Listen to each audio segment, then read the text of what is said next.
Yorana, merci d'être au rendez-vous. À la une de l'actualité ce soir, 17 900 visiteurs seulement contre plus de 20 000 les éditions précédentes. L'absence d'Air Tahiti était sur toutes les lèvres. Le bilan est mitigé pour les pensions de famille, elles qui comptent toujours sur le salon du tourisme pour accroître leur chiffre d'affaires. La gestion de l'ordre public fait face à de nouvelles contingences sur le territoire. Pour les affronter, les policiers municipaux se forment à de nouvelles techniques, maniement du tonfa ou encore mise au sol. Polynésie la première met en place un dispositif exceptionnel pour vous faire vivre les élections municipales. Il est populaire à l'image de ce rendez-vous électoral. Au programme rubrique d'information, journaux spéciaux et surtout des débats en direct réalisés dans les communes pour être toujours plus proche de vous. Un Tahitien rayonne une fois de plus dans le taekwondo au niveau national. Tuareg Heri, 23 ans, décroche la médaille d'or et devient champion de France. Et puis une course intense pour lutter contre le suicide. Elle s'appelle la Grimpette du Belvédère. On en parle dans quelques instants avec Maruki Turi. Il marque la fin des festivités du Nouvel An chinois. Le défilé des lanternes a rassemblé des centaines de personnes à Papeete. Après 2 semaines de réjouissance, la fête s'est terminée comme toujours en beauté et en lumière. Et enfin, Francis Vaidich se préparait pour décrocher le titre professionnel du poids coq en boxe. Traduisez le poids le plus léger. Vous allez le voir, un mois avant son combat, il n'avait aucune appréhension. C'est notre rubrique nostalgique du dimanche. On s'y attendait, le salon du tourisme a fait son plus mauvais score depuis son ouverture. L'absence d'Air Tahiti sur le site a fortement joué sur la fréquentation. De 20 000, on est passé à 17 900 visiteurs. Les pensions de famille qui ont participé à cette 24e édition sont déçues. Le salon reste pour elles un moyen sûr pour remplir leur carnet de réservation. Natacha Silagi, Nicolas Suir. Même s'il y a du monde qui attend, des hôtesses qui encaissent, ne vous y trompez pas, on est chez Arimiti et Air Tahiti a bien manqué à l'appel. Alors ça me fait 10 200 francs, s'il vous plaît. Là, on est limité à Montréal. Il y avait des agences de voyage, mais du coup, le fait qu'Air Tahiti soit pas là, ça vous a bloqué quand même. Oui. Beaucoup. Une compagnie vous manque et tout est dépeuplé. Les clients se sont fait attendre, surtout sur les stands des Marquises et des Australes, 2 destinations pour lesquelles le prix du billet est élevé. Ils chantent pour accueillir les touristes. Et une fois fini, un petit amoureux.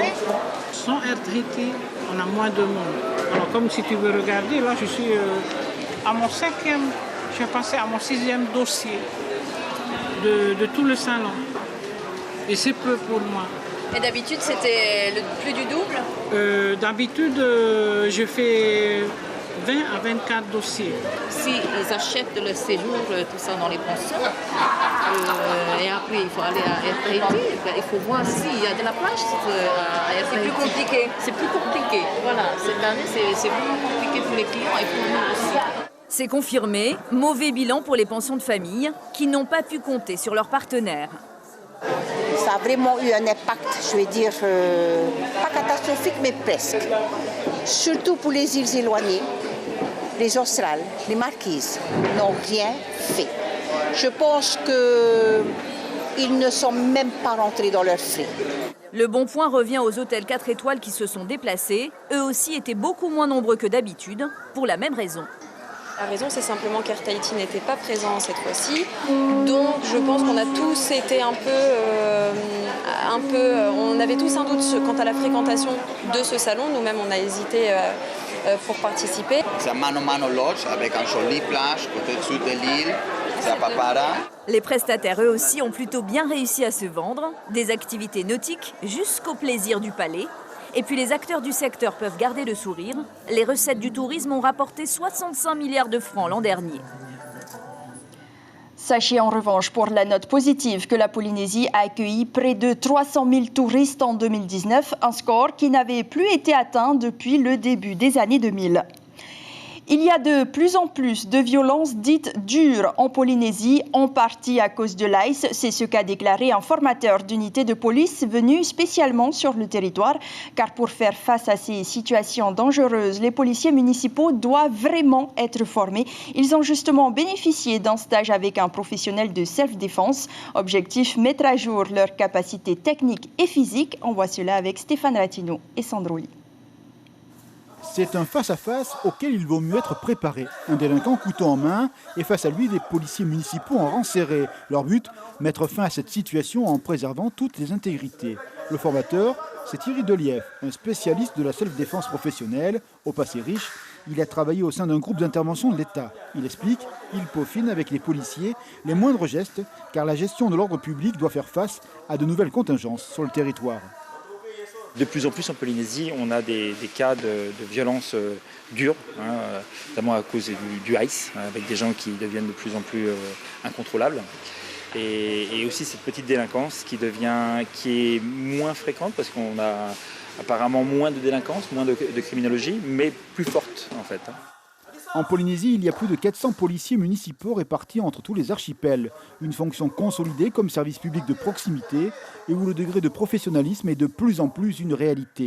Tous ces policiers présents à Roué sont formateurs dans leur île et leur savoir-faire se diffuse. Mais pas que, mais aussi le savoir-être, toute cette déontologie nécessaire à l'exercice de toute autorité. On veut finaliser des techniques dites de police municipale. Et à l'issue, en fait, sortira des documents techniques où on va asseoir nos connaissances. Parce qu'effectivement, on veut revendiquer ce côté professionnel. La police municipale de la Polynésie, ce sont des professionnels. Des référentiels rédigés en coécriture en vue de continuer l'excellence professionnelle. Une exigence à laquelle adhèrent ces personnels chargés de notre sécurité au quotidien. À un peu plus d'un mois des élections, Tauhiti Nena dévoile sa liste et son programme après avoir déclaré officiellement sa candidature il y a 2 semaines pour conquérir les électeurs des présidents d'associations, des hommes d'affaires et d'anciens membres de la CCISM aussi. Tauhiti Nena veut mettre la population au centre de la politique de la ville et il propose pour y arriver de relever 3 grands défis. Il l'a dit à Sandro Lee. Il est important de mettre en place une réelle politique de sécurité pour qu'on se sente en sécurité aussi bien en ville que dans les quartiers. Revoir également la partie pour embellir cette ville et surtout la circulation. Si demain on arrive à régler la sécurité, l'embellissement de la commune et des quartiers et bien sûr la circulation, ça va permettre de redynamiser cette ville, de redonner une âme. Pour rappel, le candidat de Papeete To'u Oire avait obtenu 4400 voix au second tour des municipales de 2014. La campagne officielle a débuté lundi. Dès demain, nous vous proposerons des journaux, des débats et des rubriques aux couleurs des élections municipales. Un dispositif qui se veut avant tout populaire pour être en accord avec l'élection de proximité par excellence. On fait le point avec Natacha Silagi et le rédacteur en chef de la rédaction, Alain Petit. Nick Girardin était en visite, sinon vous le savez, à Moorea hier. Ça démarre dès demain matin à la radio avec l'invité café. Le maire de Mahina ouvrira le bal des municipales à 7h15. Un rendez-vous quotidien jusqu'au premier tour. Voilà, pour aujourd'hui, oui, tout va bien. Le journal des élections prendra le relais chaque matin à la radio et chaque soir dans le VA et le JT avec des rubriques comme « Si j'étais maire » qui donneront la parole aux électeurs et des chroniques pour mieux comprendre les enjeux de ces élections. Systématiquement, il y a une interaction avec les gens. On est plus proche d'eux en déplaçant nos débats dans les communes en question. Il y a à peu près une dizaine de débats qui sera fait durant ces élections. Et puis, il y a une trentaine de candidats aussi qui seront invités dans nos studios. Et là encore, il y a une interactivité avec le public. Donc, proche des gens, en les faisant réagir, c'est un peu le leitmotiv de cette campagne couverte par Polynésie Première. Premier débat mercredi à Papara, 7 communes au total, 7 débats en direct jusqu'à Rayatea pour donner la parole aux candidats, aux électeurs sur place et aux internautes. Gros plan sur les programmes et sur les ambitions avant les soirées électorales. On aura à peu près 13 ou 14 points de direct sur toute la Polynésie, en tout cas sur une grande partie de la Polynésie. Et là encore, donc, on sera au cœur des élections avec la population et les candidats qui se sont présentés qui pourront réagir. La campagne officielle a démarré lundi dernier. Les candidats ont jusqu'au 27 février pour se déclarer. Et je vous rappelle donc que cela commence dès demain avec l'invité café de la matinale. On démarre avec la commune de Mahina. Damas Tewira est le premier invité de la rédaction.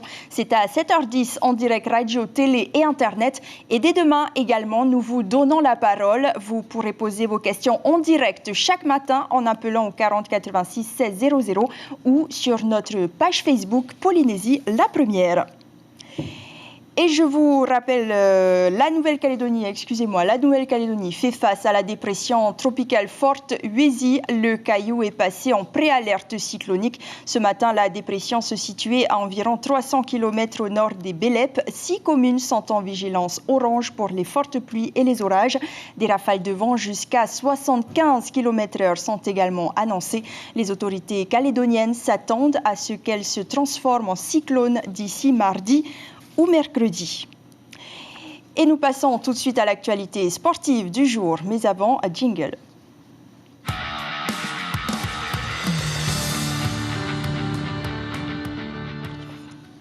Bonsoir Marouki. Bonsoir Ayata. Alors ce soir, on va développer plusieurs actualités sportives. La course de la Saint-Valentin hier, la grimpette du Belvédère ce matin. Mais d'abord, comme hier soir, on commence par du taekwondo. On vous parlait hier soir de Waldeck Defay qui a décroché une médaille d'argent au championnat de France de taekwondo.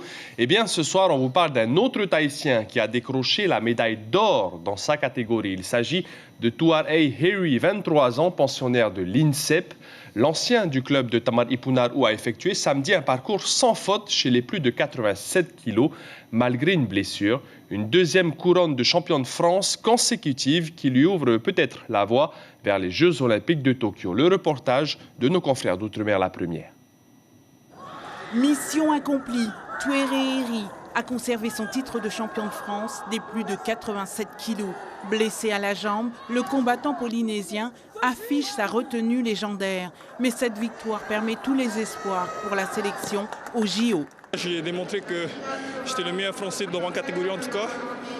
Et les jeux ne sont pas encore validés, ne sont pas encore jetés. Il y a encore les qualifs pour les Jeux olympiques en mars-avril, je crois. Et voilà, on verra maintenant, suivant mes prochaines compétitions, les résultats et on verra si je me qualifie pour 2020. Discrètement, dans les travées, le Haïto, le guerrier polynésien, entre dans sa bulle et enchaîne les gammes. Auréolé de son titre de champion de France, il attaque 3 combats. Il est assez complet. Bon, Poisson, il est un peu jeune parce qu'il manque un peu d'expérience. Mais bon, il fait quand même partie de l'élite française. Donc voilà, je compte bien qu'il le prouve aujourd'hui sur le terrain encore. Lors de son premier combat, après une entame difficile, Tuareg l'emporte face à Yemi, mais se blesse. T'es puissant, Tuareg. N'oublie pas, t'es puissant, t'es costaud, t'es grand. En demi-finale, le pensionnaire de l'INSEP se défait facilement de Luemba. Il se ménage. Malgré tout, il devance largement son adversaire. Tu n'enchaînes pas beaucoup, il n'y a pas d'enchaînement qui suit derrière. Même si tu es fatigué, d'accord, même si tu gagnes. Gagne avec le panache. En finale, Tuareg gère parfaitement les 3 rounds. Avec sa technique, il domine la puissance de Christian Ombang. J'avais une jambe en moins. Et du coup, il fallait que je gère seulement ma jambe droite. Heureusement, c'est ma plus forte.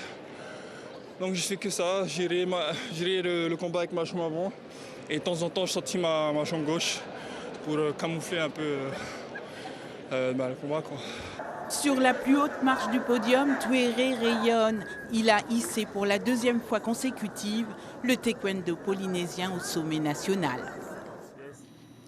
Et nous poursuivons avec l'événement sportif de ce dimanche, à la fois intense et convivial dans plusieurs disciplines. Ils étaient nombreux à s'être donné rendez-vous du côté de Pirée ce matin pour la 9e édition de la grimpette du Belvédère, Marouki. La montée de 8 km du Belvédère, tout le monde la connaît, mais cette course, la grimpette, n'est pas une course comme les autres, puisque son objectif principal, au-delà de la compétition, c'est de récolter des fonds qui sont reversés à l'association SOS Suicide. Ismaël Tahiata, Juan Potoru et Patita Savea ont enfilé leurs chaussures de sport pour vous présenter ce reportage. La grimpette, c'est quoi? C'est ça. J'adore cette petite montée et parce que j'aime grimper et j'aime pas redescendre. Donc c'est parfait. Je monte, je bois un coup en haut, puis je redescends en marchant. Vous l'avez compris, ça se passe en montagne, à pied ou à vélo. Et pour les plus téméraires, une difficulté en plus, du cross-training. 6, 7, 8, 9. Ça va bien. Moi, je regarde la télé pour rester suicide. Cet atelier-là, ce sera 20 pompes et 20 dips. Et la seule difficulté, il faudra le faire en synchro. La team devra le faire en synchro. 6, 7. Il y a encore du jus. 9. On est large. 10. On commence l'échauffement. 12. Notre équipe est partie 15, il y a 15 16, minutes maintenant. Vous allez les rattraper ou pas? C'est les petits jeunes, on va les bouffer. On va essayer. Merci. Allez, les gars. Allez, bon. Mais la grimpette, c'est avant tout une compétition. Kahiri Andeleur est le premier à passer la ligne d'arrivée. Il est suivi de très près par Olomanavong. On VAE, donc ça va très vite, bridé à 25 km/h. On essaie d'aller au max de la puissance du vélo. Et donc voilà, une victoire en 16 minutes 30. En vélo tout-terrain, Cédric Van s'impose une nouvelle fois. Il faut être bien échauffé parce que je veux dire, la course, c'est littéralement de la montée du mètre numéro 1 jusqu'au dernier. Donc il faut vraiment faire un échauffement de qualité. Il faut au moins 20-25 minutes, je pense. Mais non, c'est dur quand même. En course à pied, le Péruvien Delby Villacongora, sans surprise, remporte sa course. Et cela malgré une dingue persistante. Le plus difficile pour moi, c'était vers la moitié du parcours, car j'ai légèrement accéléré pour essayer de faire un petit peu la différence. Je suis un peu déçue de mon chrono parce que l'année dernière, j'avais fait 38-39, je crois, de mémoire. C'était le record de l'épreuve chez les femmes. Là, je mets 3 minutes de plus, mais bah voilà, tant pis, quoi.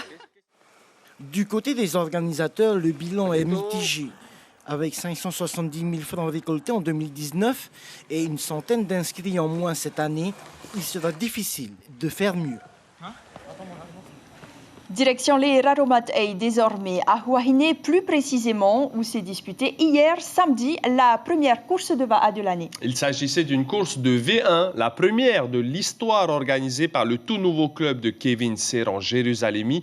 Huahine détruit tout. On vous en dira plus sur ce club dans les jours à venir. Pourquoi ce nom? Car nous avons rencontré ces rameurs. Ils s'entraînent depuis le début de l'année. Emmené par Kevin Serran Jérusalemi, quintuple vainqueur du Teaito et qui a donc remporté la course de V1 hier à Huahine sur un parcours de 16 km. D'abord face au vent, puis dans le sens du surf, Kevin a fini premier devant Manutea Owen et Vahitu Tapare. Et puis retour à Tahiti pour finir cette page sportive de votre journal avec le rendez-vous des amoureux de la course à pied marocaine. C'est ça, l'amour de la course à pied. Avec votre amoureux, la course de la Saint-Valentin est donc forcément faite pour vous. Hier, plus d'une centaine de personnes ont mis leurs baskets et leurs dossards. Les 10 premiers vrais couples dans la vie ont été récompensés par l'association sportive Courir en Polynésie. Il est important de le signaler car c'est une maman et son fils qui ont gagné au scratch. Sandra et Jason Papaura, 41 et 21 ans, ont bouclé le parcours en 23 minutes et 13 secondes.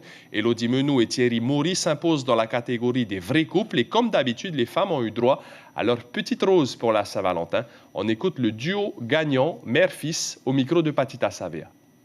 C'est une belle victoire aussi.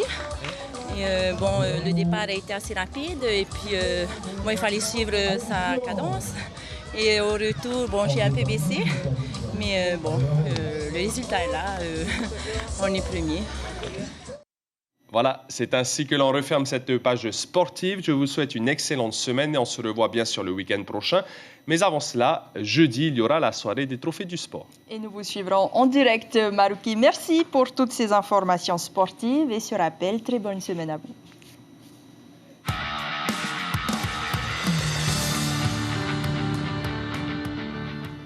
Les festivités du Nouvel An chinois sont terminées depuis hier soir. Les lanternes ont illuminé les rues de Papeete pour le traditionnel défilé. Des centaines de personnes ont quitté la mairie pour se rendre au temple Conti et célébrer une dernière fois l'année du rat de métal. Le récit de Stéphane Ratino sur des images de Sandroli. Le ciel, lui, se joue entre chien et loup. Et sur la terre, il est le début d'une marche. Et à entendre ces rythmes, l'on sait déjà qu'on ne saura pas où donner de la tête. La féerie d'un soir si magique à devenir nuit dans la lumière des êtres et la douce liesse partagée. Ça représente la réunion de toutes les familles, c'est plus familial. Ouais. Ce jeu incessant du jour qui s'en va et revient, le défilé des lanternes en est l'illustration. Il ferme les portes du nouvel an chinois et ouvre pour l'année l'espérance et la chance. Y être est comme un talisman dont le bonheur, au-delà de l'insondable destin, est de partager le moment ensemble, comme une lumière dans le cœur, celle que l'on donne quand on aime. À cause de mes petites filles aussi, comme ils ont aussi du son chinois, alors c'est pour cette raison, pour que eux, les jeunes d'aujourd'hui, les enfants d'aujourd'hui, ils sachent la valeur de leurs coutumes. Ça, c'est un honneur pour la communauté chinoise. J'aime aussi toute la philosophie, toute la culture chinoise. Ça signifie quelque chose pour vous ? Je suis citoyenne du monde et la Chine pour moi fait partie du monde. Et pour moi c'est un pays aussi où il y a une très très grande culture. Et la nuit à la douceur de soie fait son chemin. Les lanternes allumées et le souffle encore vif des dragons accompagnent les centaines de marcheurs jusqu'au temple. Le sommeil s'éclipse et l'art monte en scène. Le bonheur est toujours là, la lumière dans les yeux.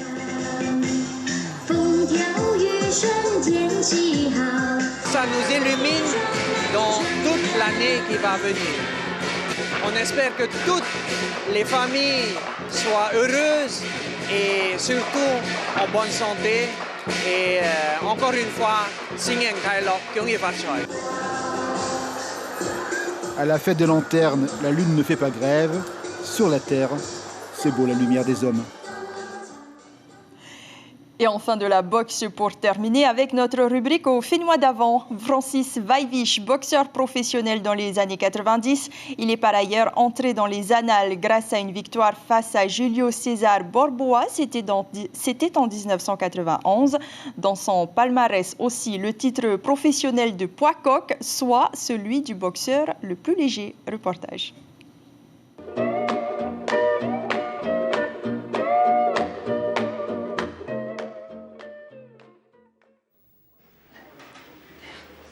Pour affronter en février prochain le Marseillais Reda Abbas pour le titre professionnel des poids coqs, Francis Vaivich est évidemment en pleine préparation basée sur le gain de la puissance. Le 5 janvier, Francis rejoindra sa base de Los Angeles où il vit depuis 4 ans pour faire une belle carrière.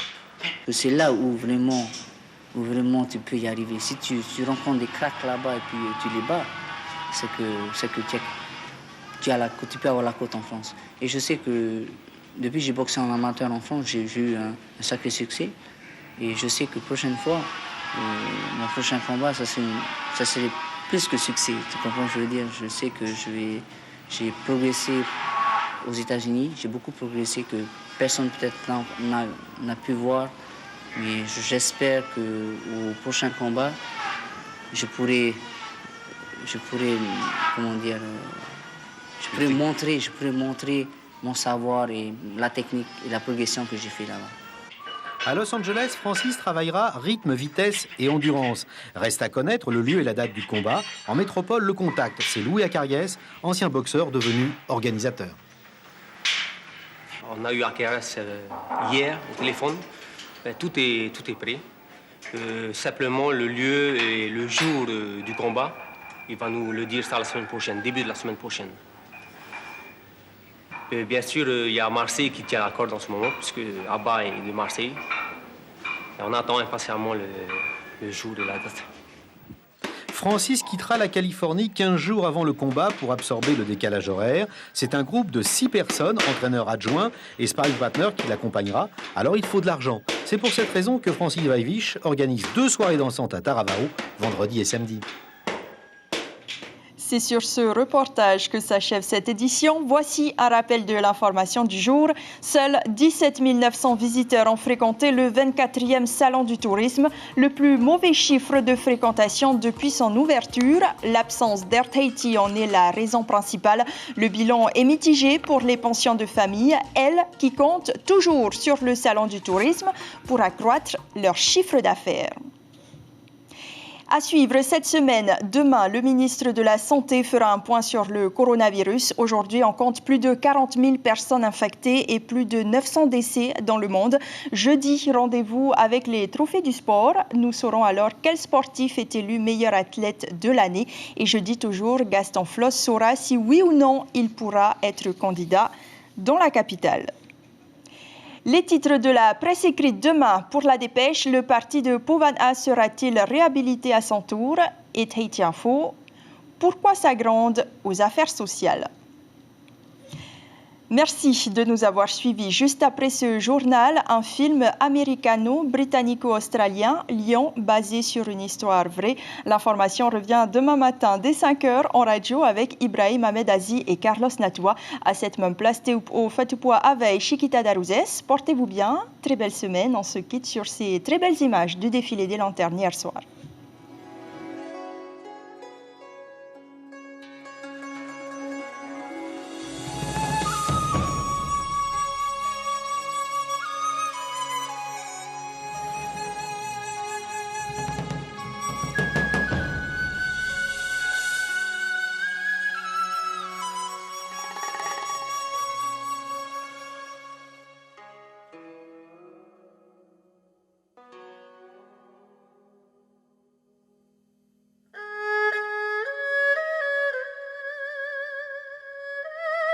Retrouvez notre journal en replay sur notre site internet.